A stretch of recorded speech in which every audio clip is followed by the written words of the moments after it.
Deuteronomio 6:4, donde dice: oye Israel, Jehová nuestro Dios, Jehová uno es. Nosotros hemos escuchado pues en diferentes doctrinas que hay, que se agarran de este texto los unitarios, donde dicen, pero Dios es uno solo. Entonces yo me imagino que Cecia, a la pregunta que se iba, es que esto ha podido tal vez confundirlos y decir, pero si dicen, ¿no?, que Jehová es uno, que solamente hay un Dios, entonces ¿por qué dicen que hay un Dios Hijo y un Dios Espíritu? Es que nosotros no decimos que hay un Dios Hijo y un Dios Espíritu, no, serían tres dioses. No, nosotros creemos que hay un solo Dios, pero que ese Dios es Padre, es Hijo y es Espíritu Santo, porque así se ha manifestado en la naturaleza divina. O sea, la naturaleza de Dios, Dios en su deidad, en su esencia, es uno.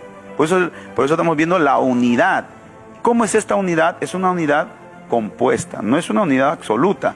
Lamentablemente algunos, como tú mencionabas, hablan de esta unidad, pero como una unidad absoluta. Entonces, la Biblia nos revela entonces que es una unidad compuesta. Por ejemplo, en la creación de Génesis, no, Dios está creando. Dice, y sea, ¿no? Y en principio sea la luz, y Dios está creando. Pero ¿qué dice también?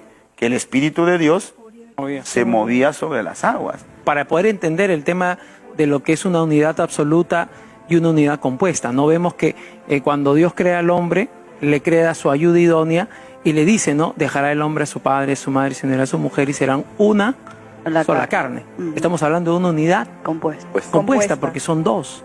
Cuando hay un pueblo que se une, la Biblia nos refiere y dice, y el pueblo es uno, pero está hablando de una unidad compuesta, ¿no? Entonces eso es lo que hay que entender, porque cuando no se entiende esto, entonces es cuando se empieza a creer y se dice, no, solamente es uno, y estamos hablando nosotros de tres personas, un Dios. Yo creo que cuando se refiere a unidad, se refiere a un mismo propósito, un mismo fin, ¿verdad? Es que es así. Por ejemplo, mira, nuestro Señor Jesús se vincula a esta unidad. En San Juan 10:30 Él dice, yo y el Padre uno somos. O sea, es clarísimo. Cada uno tiene su personalidad, pero eran uno en unidad, porque todos cumplían un propósito. Cuando los apóstoles también le preguntan a Jesús, Jesús, muéstranos al Padre, ¿no? Claro, Él le responde. Que hay personas que al escuchar ese tipo de cosas y por lo que no tienen bien definido y una buena base, puede en un momento moverlos, confundirlos, y a veces los desanima porque dicen, ¿quién tiene la verdad? ¿Quién me está enseñando la verdad? Entonces es como que les genera mucha incertidumbre en un momento. De todas maneras, la gente al momento de empezar a estudiar o de enfrentarse a situaciones complicadas va a tener ciertas preguntas y no todas van a ser respondidas en el mismo momento, en el instante. Dios va a irse mostrando y revelando también a la persona, porque recordemos que la Biblia, como lo decía el hermano Ayrton hace un instante, ¿no? Y para poder entenderlo, la Biblia es el único libro que el autor, cuando tú lo lees, está a tu lado.